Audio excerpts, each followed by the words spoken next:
We are live. All right, so now I can call the meeting to order at 2:30. And I'm going to turn it over to Stephanie for the action items. Okay. We have at the agenda a couple of action items upcoming. One is an emergency procurement for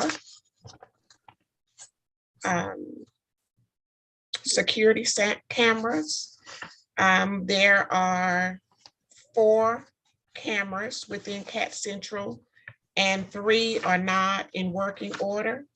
So there is a need for a emergency procurement to mitigate the risk of failing cameras. The second,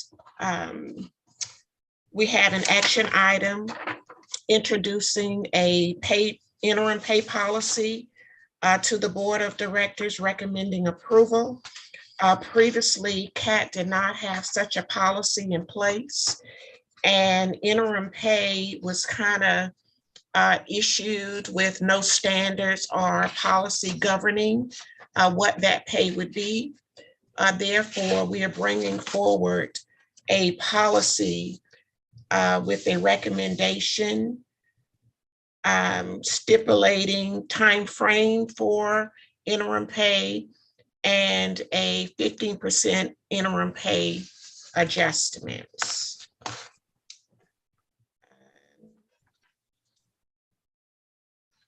And of course, we will be bringing forward a recommendation on proposals received for the COA and the TDP. The proposals are currently under evaluation with anticipation of bringing forward a recommendation at the April 26th board meeting.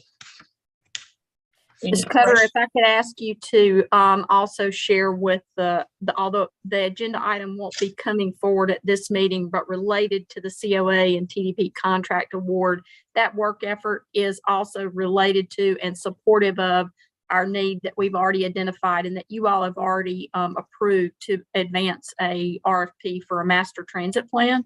I just wanted to mention that this past week, we were very pleased to learn that we received additional 5307 funding through the full apportionments that are coming out now with the new funding in the current administration.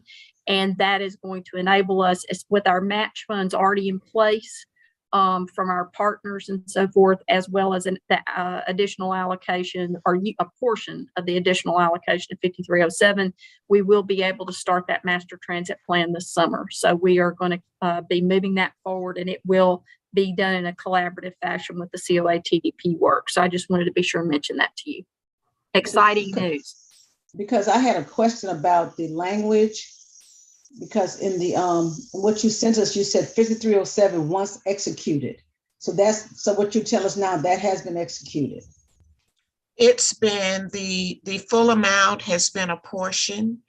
It is not has not been executed, but we can bank on it that we will be getting it. It's just going through the grants process at this time. And Dr. Robinson, the previous action by the board was to enable us to go ahead and move the RFP forward now, right, with the anticipation of those funds, but obviously no award would be made until, as Ms. Cutter just described, those funds are actually in place. Okay. Are we going to go through all this and then I can ask questions? I have questions. You can go right ahead, Dr. Robinson. Okay, the first one was the cameras, the DVR. Mm-hmm. And the amount of $29,000, is that just for replacement parts and not the new technology that we're talking about? That is for replacement parts, to my understanding. We have, if you recall, last year the board approved an amendment to FY21 5307 funds. Mm-hmm. And that amendment included monies to replace and or upgrade the existing security system. So once that grant is executed, we will put out an RFP for a state-of-the-art security system. But right now, 3 of the 4 cameras are not working, and we have to get them in operable order. So we are moving forward with ensuring operability. So the 29,000 is just to upgrade what currently exists. It does not. Yes. It does not include the replacement costs. Correct. Okay. And Correct. that's what we're going to issue RFPs for that. Yes. Okay. Yes. So let me ask you this: when we replace these parts, Mhm. will the cameras come with a guarantee? You're talking 7 cameras. I'll have to follow up on that. The safety department has that information, and we'll make sure it's available for you at board meeting. In terms of warranty, Right. okay. Maybe 29,000 is not a lot of money, but I was thinking we're going to spend that kind of money. What kind of guarantee we're going to have until we get the state of the art? Yes, ma'am. So Ms. I'll Carter, have that information for you. Okay. Ms. Carter, if I can share some information, I would like to, if you don't mind. Please, please, please. Okay. Dr. Robinson, and hello to all of the directors. Let me turn my camera on. I apologize. So regarding the camera situation, it will be an upgrade. It is changing what we call the brains of the system. We call it the DVRs. Right. And they control the cameras. And so 2 of those 4 that we had are completely down. The other 2 are nearly failing. So by replacing 2 of those, we will be able to connect with all the current cameras that we have in operation, working in operation condition. It will come with a warranty, 3-year on those new parts, on those DVRs. So we will have some protection for 3 years with that new system for that cost of $29,000. Thank you for that. You're welcome. Okay, and now with the what was the other one I had? Oh, the third one, the C, temp acting interim pay policy. Yes. Now, this is what I was asking. In my mind, I was thinking, if I'm already at $86,000 a year, if my annual pay was $86,000, and you put me in an interim position that was $90,000, and you increase my pay by 15%, that would mean my temporary salary is more than the position I'm falling into. So should we say 15% like that, or up to 15%? You see what I'm saying? If we find somebody to put in an interim position in a job that's paying $90,000, okay, but I'm already making $86,000, and you up me by 15%, I'm going to be making more money in a temporary position than the position originally called for. Does that make But sense? you'll be doing two jobs, not just one. Right. I'm fine with that. But my point is, are we willing to pay more for a temp in that position than we were willing to pay for the position itself? Yeah, the person is responsible for 2 full jobs. Yeah. Okay. And it's really that just doesn't make sense to me mathematically, I guess. Well, we're only approving the policy. The decision on this is a employee situation, and it doesn't involve the board. Other than that, we're approving the policy. Listen, I got that part, but I'm asking a question about just for consideration. When you work these things out, just think about, because we talk about budget, because monies that could impact the budget. You see what I'm saying? So that's all I'm saying. Just was something you guys to think about when you decide. Yeah, but you won't be paying that $90,000 employee. So 15% of that is $40,000 increase, and we're saving 90. So we're saving 50,000. But again, that was just one of my concerns mathematically that I thought you guys might want to consider.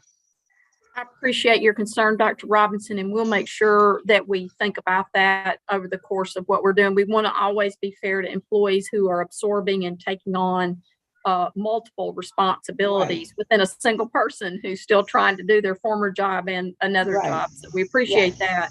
But we also understand the mindfulness with which we have to treat our financial stewardship responsibilities, and we'll make sure we hear you and we'll keep that in mind. And the other, I needed a definition for a safety sensitive position or task. Can you give me an example of what a safety sensitive position or task would be?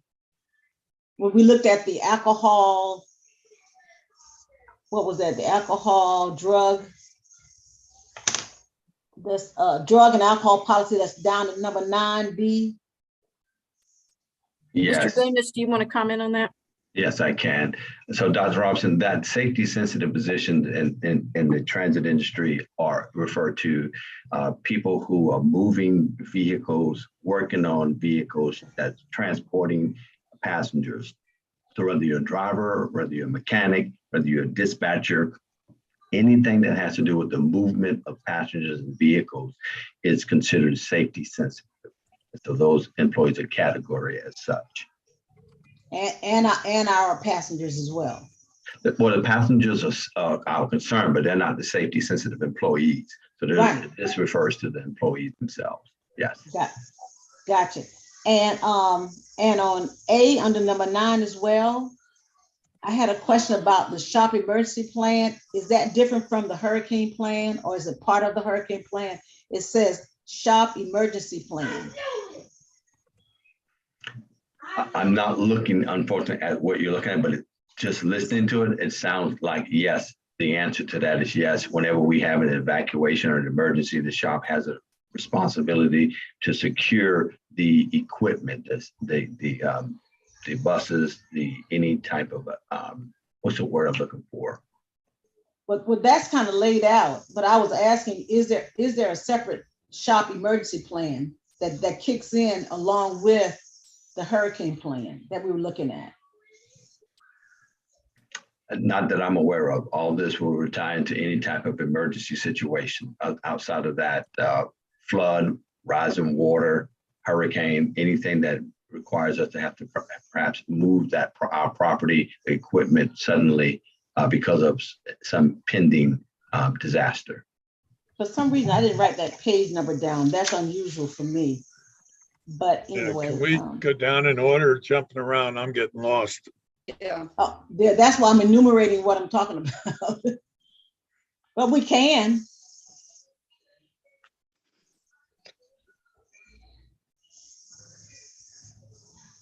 You want to continue, Stephanie? Okay. Are there any additional questions regarding the action items for the next board meeting on the 26th?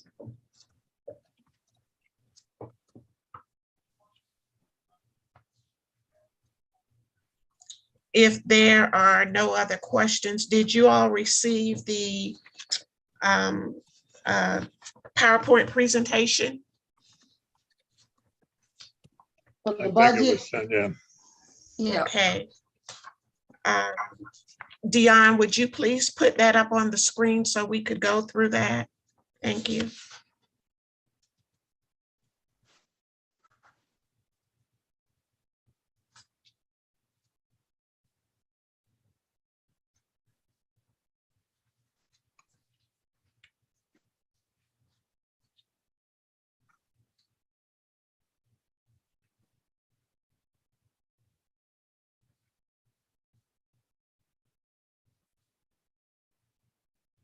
Just one moment, Mrs. Cutter. Thank you.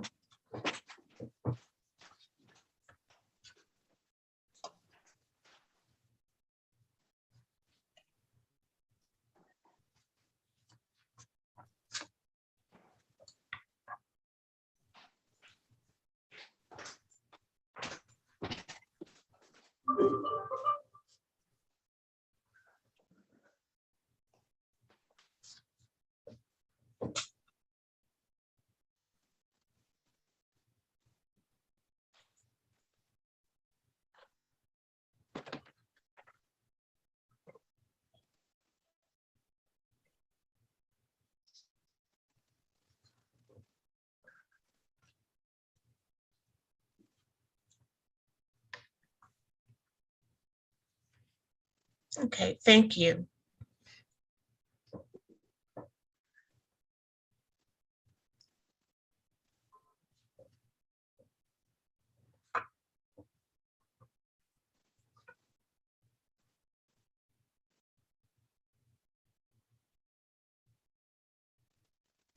Okay, on this slide, we've talked about the proposed action items, security camera, emergency procurement. I didn't mention previously the security services contract, which was brought before the board at the last meeting. That RFP has been canceled after further discussions with the CEO, safety, and procurement. A decision has been made to take a hybrid approach to security services. There were concerns regarding services and the actual needs of the agency. So we felt that a hybrid approach will be taken, and we'll be bringing back additional information once we figure out what that actually looks like.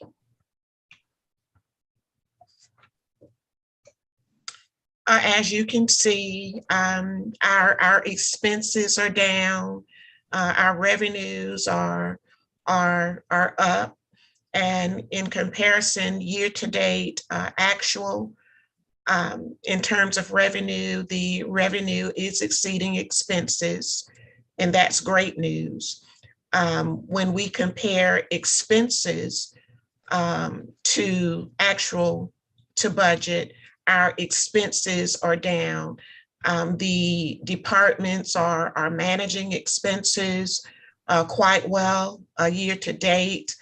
And the bulk of the reduction, of course, in expenses is attributed to position vacancies.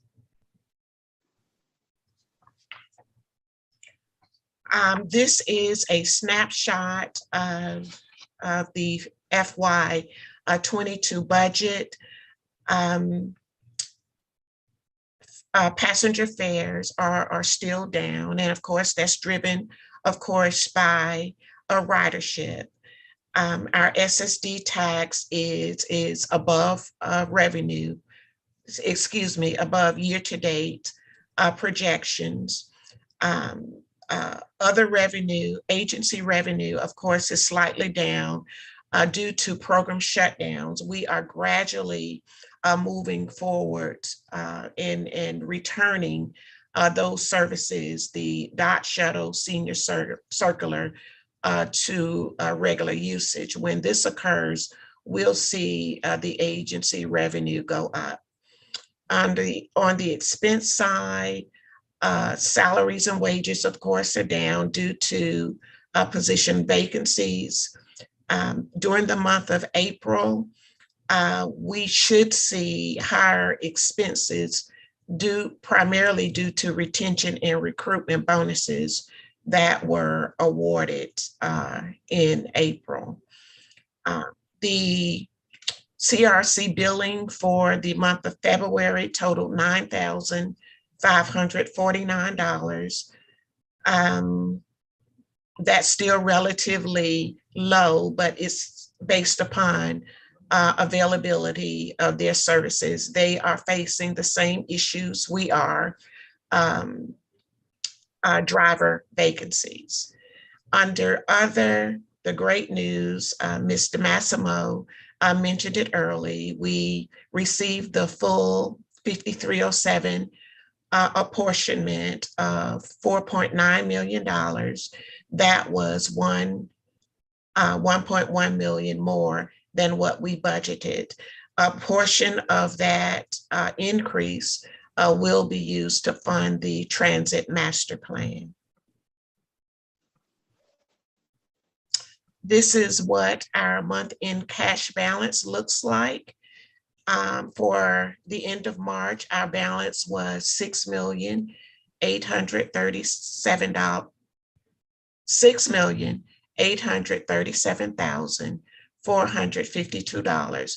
The trend is pretty much falling as projected. We expect to see it go up in the month of April, May, and June because of tax bills going out in April and people paying their property tax bill.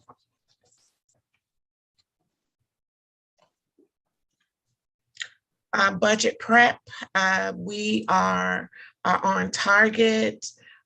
We finished our last Munis training last week. We will be introducing departments to Munis and the budget module with training. They've already completed their request in an Excel spreadsheet. And now we will actually be using the spreadsheets during the training process for them to enter their requests. This is tentatively scheduled for this Friday.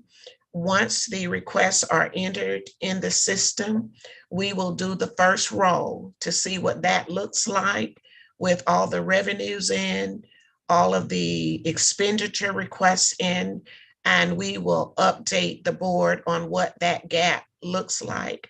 I think we have a very promising plan to reduce the gap so that we look forward to bringing forward a balanced budget. I have a question. Yes. And reading through this, and I'm not saying anything against looking for new sources of revenue, but it seems to me that we need to be putting some of our energy on our ridership rather than being dependent on looking for other sources of revenue. I mean, it just seems a little bit wrong that we're not trying to build our ridership and recoup money from that. I guess, Director Stone, that is a component of the comprehensive plan to get back into the norm, and ridership, of course, is what drives us, along with ensuring that we have the staff and the resources to service our routes.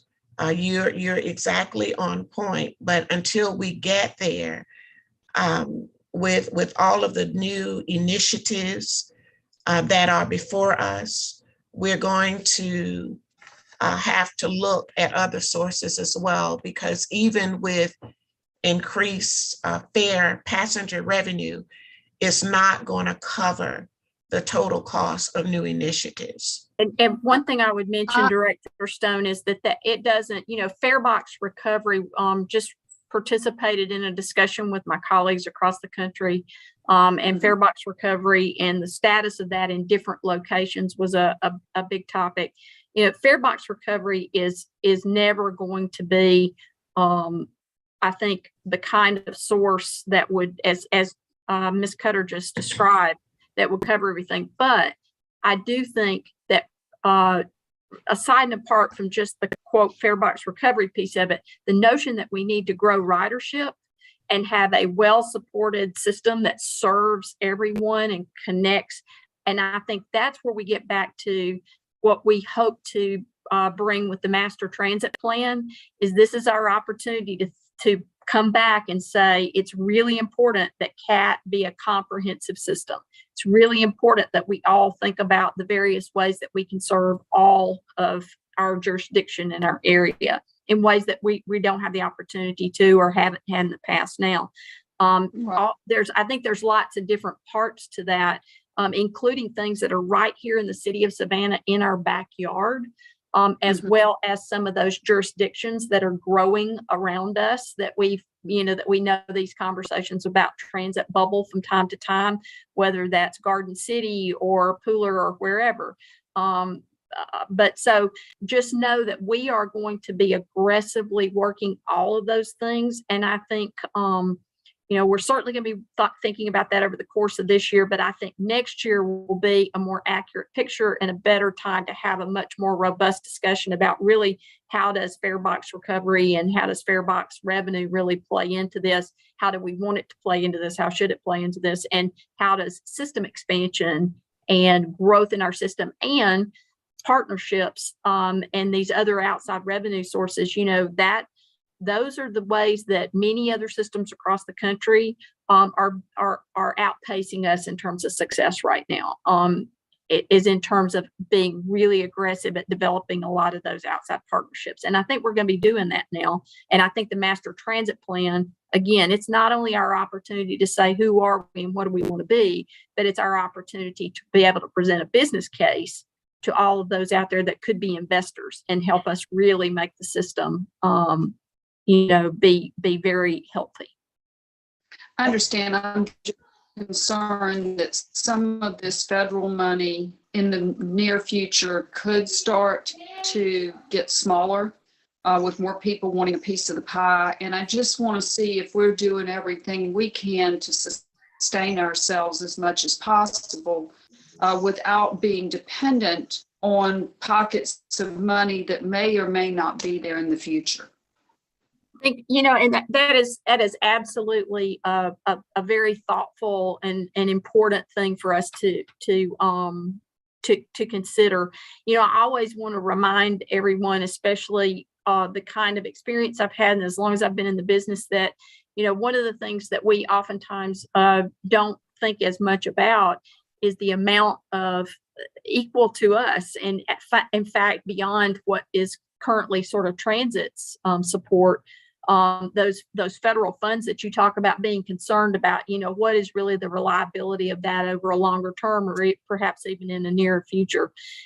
While certainly highways have always enjoyed a much stronger level of support there, if highways exist in a similar risk environment in terms of if that funding was pulled away, that comes from other places, that those parts of our system wouldn't function as well either. So I completely agree with you that it's really important to be mindful of all that. That's why it's really important to what I call diversify our portfolio.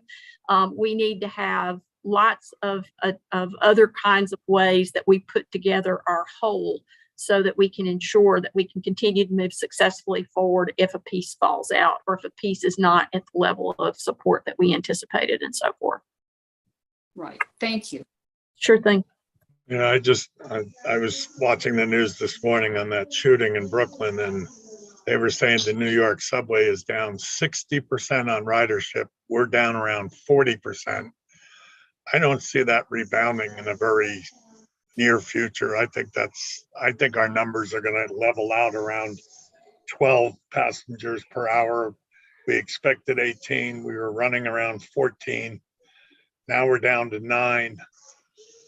It's going to be a 30 or 50% increase to get us up to 13. And, where are these people now? Where are they going? How are they getting there? They're not relying on our transit system. And I don't know what's going to make them change their minds if we're as unreliable as we are right now. Why are they going to come back? I mean, there's where our big gap is going to be. Dr. O'Halloran, and I appreciate you making that challenge to us because it's an important one for us to hear, and completely agree with you about we have to become the system that makes people want to be with us, and that even for those who we are really perhaps a more singular choice, they're more of our transit dependent, it still needs to be a great place to be for everyone. And so that is the aim and focus that we have. That is the focus that we will have through the development of the master transit plan. I think that the good news, I suppose, is that every transit system in the country is in some measure struggling with these same kinds of things. And so we can learn from each other and we can share successes and things that didn't work. And we are keenly focused, though, on making this a great system to use, and that we are looking for those pockets of folks that are not, whether it's a jurisdiction or whether it's something as simple as The other day, Miss, I think it was Mr. Dumas and I had gone to a meeting. We were coming back, and we passed by. I think Miss Cutter was with us as well. And we were passing by a building that's currently in a stage of redevelopment. It's on one of our routes, and I'm like, well, then what are we actually doing right now to ensure that there's transit infrastructure that's going into the redevelopment of that, what is now going to be a condo complex? What are we doing to make sure that we are an easy choice to make? That we get you, we're there, and we can get you to the place. So it's not that you choose us over your car all the time, but it's that we become a part of your choices, because I think most people want choice. And certainly that's true with a lot of the younger folks in our communities and so forth. So just know that we're starting to think about things like that are individual discrete opportunities. We're thinking about the more jurisdictional level opportunities, the organizational opportunities, as I said, that may exist within our own backyard, that we're presently not serving, and so forth. And again, I know you guys are probably a little tired of hearing me talk about that master transit plan, but I do believe it is the key to how we're going to move forward successfully. But I appreciate you calling our attention in a critical way to the things that we've got to accept as realities in order for us to move forward. So thank you for that, Dr. O'Halloran. And that's the thing that I'm excited about, is that master transit plan. And I'm thinking about, once that plan is in place, this robust marketing and communication that, should be a part of that, that's going to get folk on the buses. So, I trust that you're going to do that, and we're going to get that master plan together, and we're going to be the ride that everybody wants to ride on. I will tell you, I just returned from the APTA CEO seminar. I learned a lot, made a lot of great contacts, but one of the things I did is the gentleman who's presently the president of APTA. I know Paul from previous lives, and I said, Paul, next year when you do the CEO seminar, I want to go ahead and put on the table, y'all, I want you to come to Savannah. We want to host you here. And when you're here, we want to show you the remarkable things we will have done over this past year. We'll have our master transit plan well underway. We're going to be doing some really interesting things with moving our ferry service into hybrid ferries. Look at what we're doing with EV. So I was really making the case that we have new opportunities. It's a new day, and we have an incredible vision and the best board anywhere to be able to get it done. I mean, this is you are the folks that are making this happen as a board. So I hope that you all, and it sounds like you do, but I hope you share the excitement that we have in where we're going and how we're going to get there.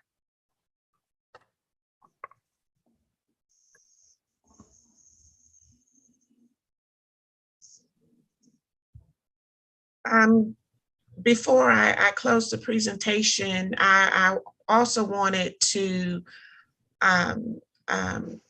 get the committee members to focus on the challenges that we see as a part of the budget process, and it includes the capital projects funding shortfalls, the longevity of our incentive programs, employee business benefits enhancements, and financial planning for risks. These are all expense challenges that we are looking at as a part of the budget process and developing a financial plan to address these issues. We may not be able to do everything that we would like to do in FY23 because of limited funding. So we will be prioritizing and bringing forward recommendations to the board to include everything that we're having to delay for a future time. Isn't that partly because of what we're doing with the 5307? Yes, sir, it is. For regular expenses instead of capital improvements? Yes, sir. That's a And part that's of it. 5,000, that's like 16% of our budget is those capital funds. That's right. That's exactly correct. And And because we're never some, going to get away from that. We're never Yeah. going to find $5 million somewhere else. yeah, So so, I don't, we're just going to, as long as we keep falling back on projects like ferry boats and transit plans, yeah, and we're wasting capital money on operations, I think we're digging a hole we may never be able to find a way out of. well, we are really taking a hard look. When capital projects are delayed, it ends up costing more. Of course it does. And we Mhm. lose our matching funds every time we spend Absolutely. 5307 on operating. Yeah, And that's a 20% match. $5 million is $1 million that is going out the window. And this has been going on since 2015, I believe, when Chad Reese brought this into play. And we've yet to dig ourselves out of that hole in 6 years. And I don't see it ever happening. And if that money goes away, God forbid. And that's literally at the discretion of the FTA. We have no control over it.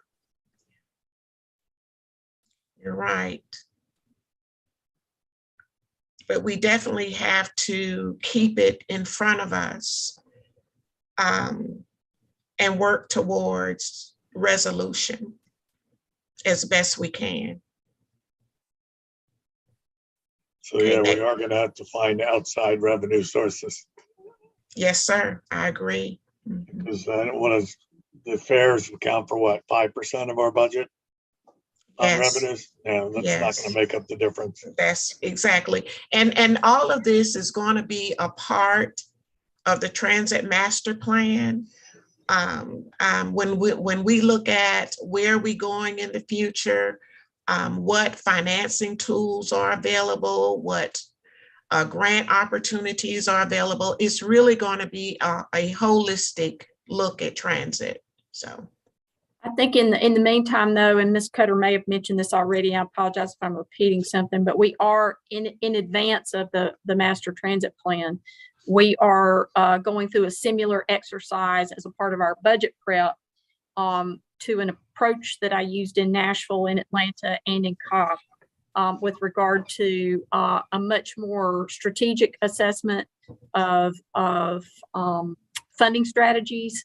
And when we say funding strategies, it's not just funding opportunities, but it's funding opportunities matched very strategically to project type, very strategically to timing, and so forth, in a way that is a much deeper dive. It's not just a matter of being notified about grants that are available or anything like that. It's not that kind of a thing at all. It's a much deeper, robust dive into the strategic development of a funding strategy to make the our both to meet our short-term needs, but also then to fully support this master transit plan. But we're doing the short-term piece of that now as a part of budget prep, and we think that that's going to be a critical piece of information for us and what we ultimately bring back to you over the coming months in order to finalize our budget. And I saw we're hoping to get back the senior circulator and other route revenue sources. Yes. Where are we going to find drivers for those revenue sources if we can't even keep our fixed route buses with enough drivers? Are we going to pull our fixed route drivers off and put them on the senior circulator and make our routes even less efficient? I mean, I don't see how we can keep expanding things when we can't keep up with what we already have. I think Director O'Halloran and Mr. Dumas and others may want to comment on this as well, but I do think that we believe that we've got some things that we're developing now and putting in place in that recruitment space to begin to see more results from what we're doing. And one of the things that we're doing is looking at, it's not the top end salary of an operator. It's the bottom end salary of the operator. And as a matter of fact, we just did a quick and dirty assessment of ourselves, if you will, against, because it's not just operator or driver positions that you're competing against, but it's other kinds of positions, whether it's Walmart, Publix, Kroger, Walmart, although I know Dr. O'Halloran, you sent us the article, which has gotten everybody's attention about drivers for Walmart and so forth. So we're looking at those kinds of data points. They're outside of what we typically look at in order to inform, how do we structure what we're doing, and how are we, one of the big topics I'll tell you of conversation at this meeting was how do you bring in the younger generation, the younger drivers into, because, when you talk to them about retirement pension benefits, they just don't care. When you talk to them about, frankly, sometimes even about healthcare, there's just things where their priorities are different. And so it's knowing your market, and our market is not the same as Atlanta's, which is not the same as Charlotte's, which is not the same as Austin, and so forth. So it's that matter of really knowing your market and figuring out how you leverage yourself best in your market. And we are really starting to just throw off all the blinders and say, let's think of things we've never thought of before. Let's throw the spaghetti and see what sticks, and figure out how can we be much more creative and innovative in how we identify the potential of in that market, and then how do we go after it. So just know that all those things are underway, and I think you're spot on though, and that is again a national problem about operators, and everybody's experiencing that problem in some different kinds of ways, and we're experiencing it on our way, and we are keenly focused on it. And if I may add, do we to know that, where our drivers are going? Who's taking them? well, if I may add to that, Dr. O'Halloran. Oh, you're not coming up, Mr. Dumas. I'm sorry, I can't see. I only get 4 people with the graph. Okay. But go ahead. Yeah, I just wanted to comment on the driver. So on the paratransit side, some good news is that we're seeing an increase in applicants. So we have 3 individuals that will be going to the paratransit service starting next week. We have a class that will start on the 25th of April to start another class where we expect a minimum of 6 more drivers for paratransit. I've heard though that Human Resource had as many as 13 applicants that are applying for that. So the good news, and we hope by the end of this fiscal year that we've got that number pretty close to where we were 20 drivers short. We've cut that at least to 50%. If not, if we continue aggressively as we are, we may have that number down to as low as 5 or 0 by the end of this fiscal year if the applicants continue to apply. That is good news. But yeah, the constant drain on the CDLs, I assume they're all going to trucking companies that are able to offer much higher salaries, because there's actually quite a few people that are going completely outside the industry too, which is kind of interesting. I think that nationally, at least, the surveys that have been done show that there's people that are just leaving the industry completely. And then I think your private sector things. One of the things that we are doing that I found out from many of my peers was a little different is a lot of people are offering those bonuses that we're offering, but no one else was doing, or I wasn't able to talk, although we got a lot of interest in the bonuses that we're doing for peer-to-peer recruitment. That you bring somebody in, you're a driver, you bring somebody in who can be an operator and they stay for 6 months, then you accrue that bonus. That was something that interested a lot of people because everybody was doing these sort of, across the board kind of bonuses, but that was a little different. We'll see in the long run if it works. Hopefully it's going to help. Okay, next slide, please.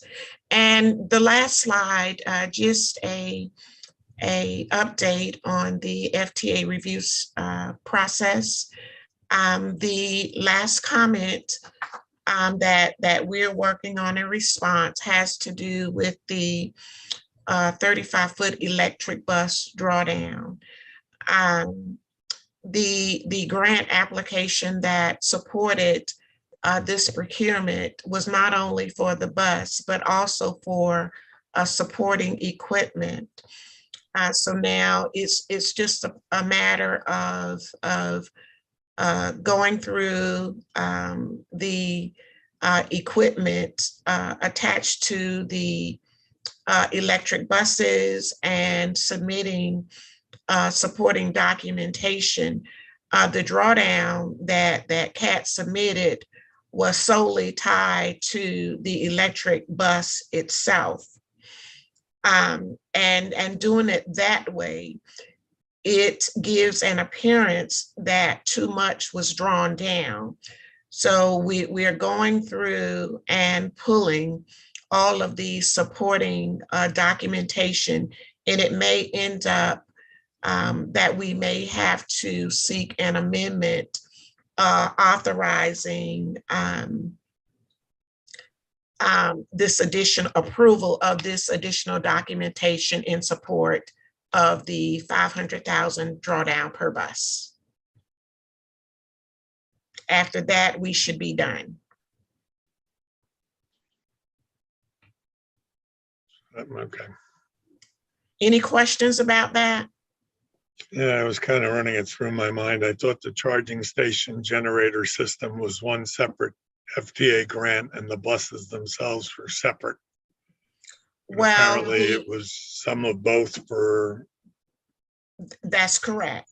That's Okay, so correct. Georgia Power didn't put in the power stations. We bought those with the buses and they're installed on the generator Georgia Power put in. Yes, Okay. yes. And each of the grants referred to buses and supporting equipment. Very So, elusive term. yeah.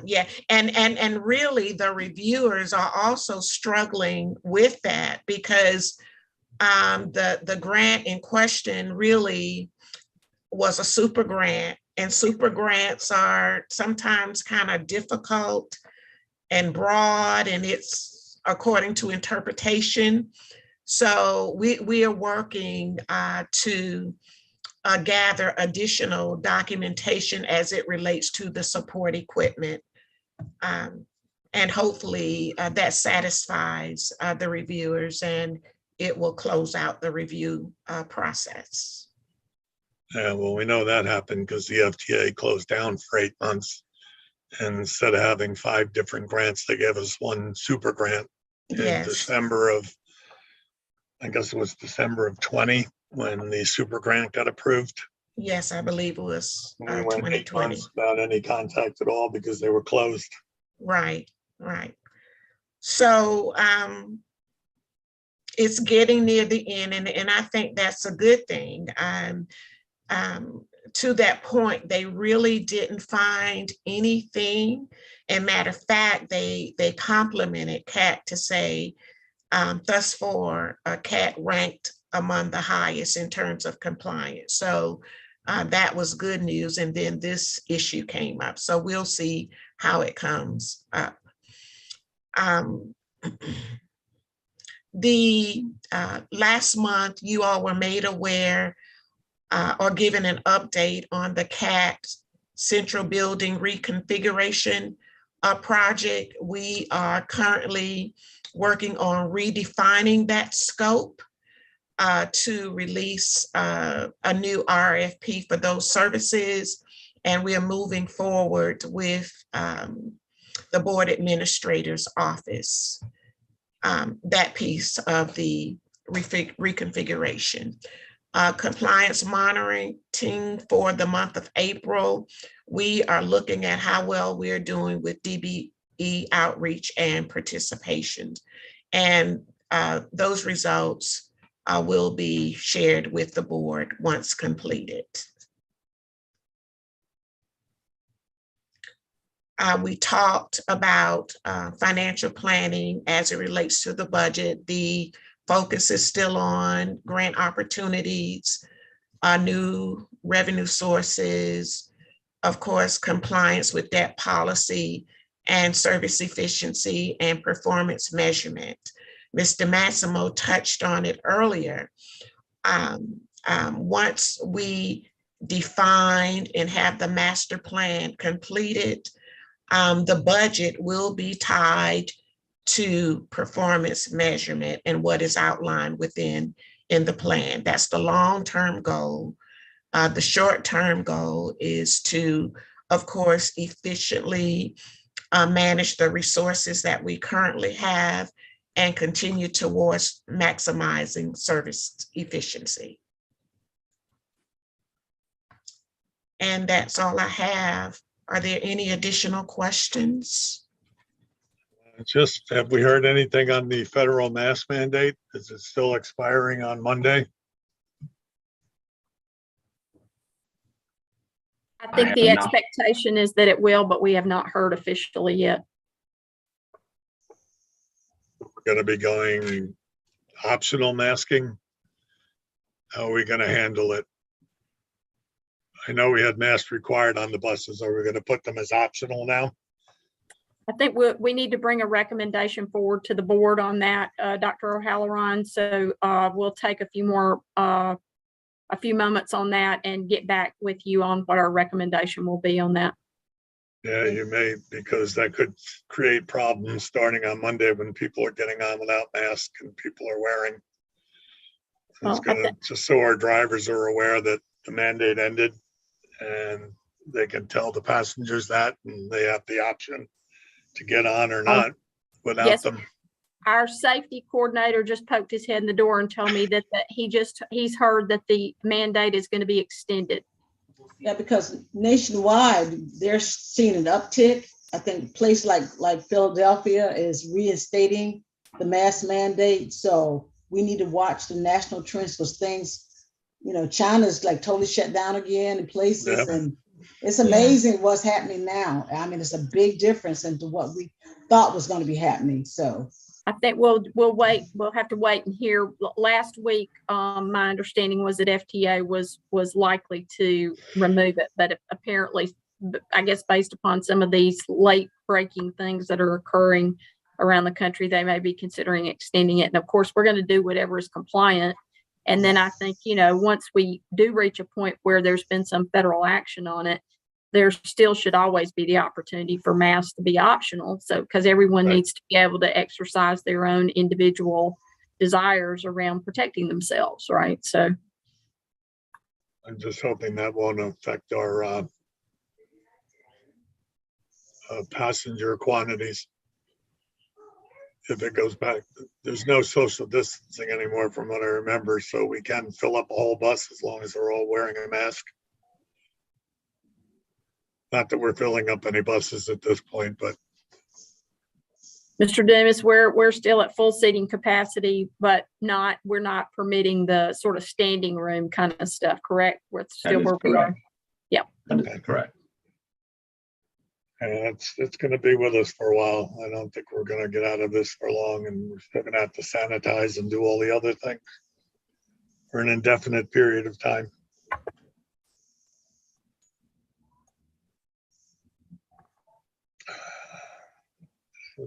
Hey, that's all I had for my updates. And we're all set for the rollout next week of the electrics on Earth Day.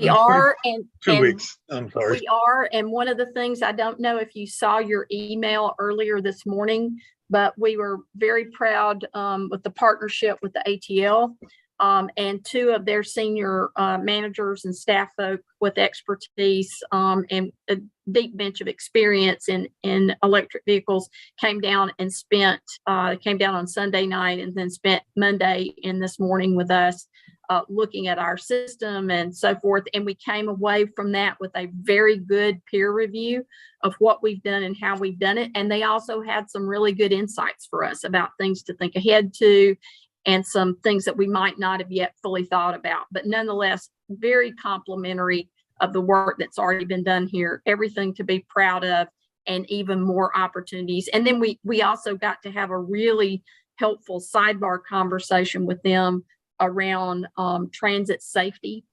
That's really top of mind right now in terms of the Dr. O'Halloran, you mentioned the shooting that occurred in New York.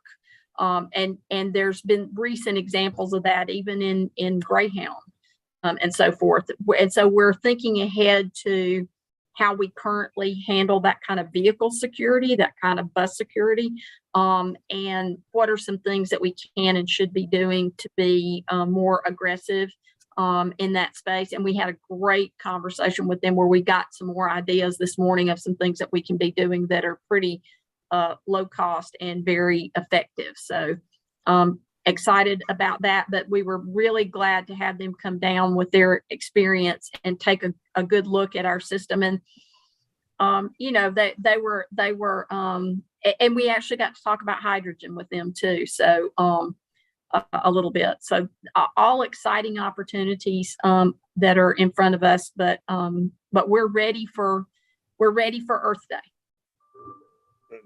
Any thoughts on where we're going to put the buses when they're rolled out full time?